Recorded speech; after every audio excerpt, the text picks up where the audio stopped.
Chief Meteorologist Jeff Castle with 31 Triple Doppler. Jeff, we are in for a very cold few days, huh? Yes, it is something we've been talking about since last week, that this was on the way. Coldest weather we've had thus far this winter. I hope this is it. And we're not looking at something colder down the road, but I can tell you short term, we're going to be dealing with the chill for the next several days. Let's take a look at it. Low temperatures, this is really where it's going to hit you. Last night we hit single digits in a few spots, low teens elsewhere. Tonight, not as cold, but we're still going to be hit 17 for an overnight low. And then we head into Tuesday night, Wednesday morning. That'll be another night like last night was, down around 10 degrees or so, plus or minus a degree or two.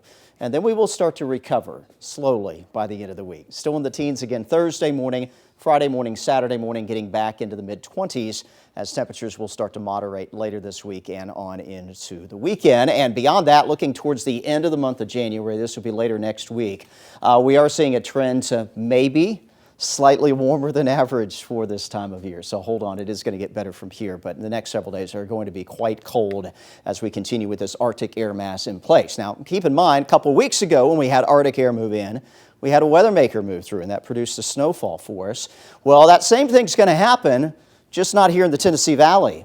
This cold air is really pushed far south into the Gulf, and we are seeing winter weather threats lined up from South Texas, Louisiana, into South Mississippi, South Alabama, South Georgia, even a little bit of South Carolina. So we're not going to get on any of this, but this is nearly 1,300 miles of winter storm warnings that are in effect, and we may be looking at record-setting snowfall in places like Lake Charles, New Orleans.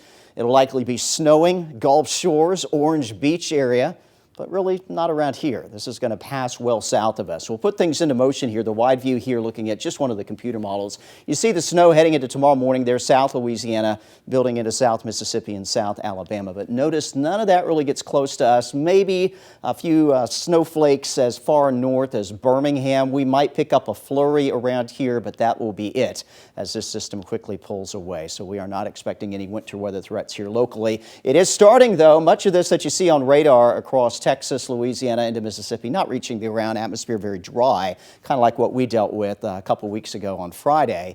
But eventually that will happen and they will be waking up to snow as we work our way on into tomorrow morning down there towards the Gulf Coast. Around here, we just have some cloud cover coming on in. Future radar showing that will be on the increase tonight. And as I talked about earlier, that'll act as just a very, very thin blanket, so temperatures are not going to drop much more from where they currently sit at this hour. Tomorrow morning, we wake up to those overcast skies. Now, again, a flurry possible, but future radar is really not showing any significant precip chances, just the overcast conditions through much of the day tomorrow.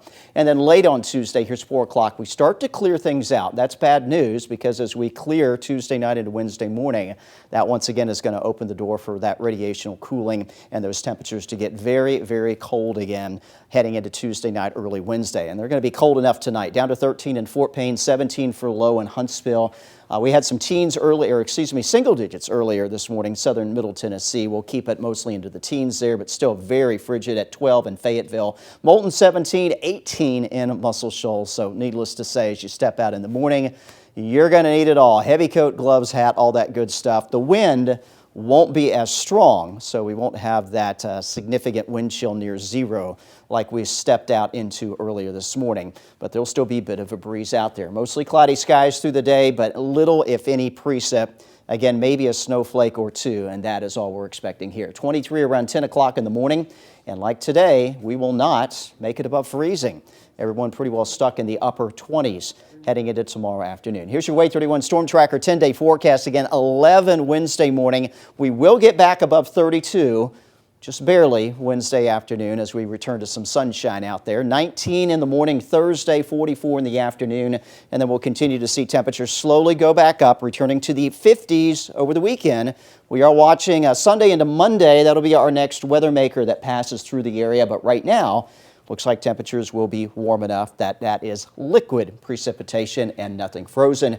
And once those 50s are back, Nikhil, looks like they'll stick around throughout next week. So it does get better if you are not a fan of what we have right now. I'm looking forward to that. Yeah. Yeah, that's more tolerable. It is compared to what we got out there. I mean, I just make a quick run from one place to the other. Don't want to be outside very long at all. That's the best way to handle things right now. Jeff, thank you. Continuing next, what the Red Cross is doing.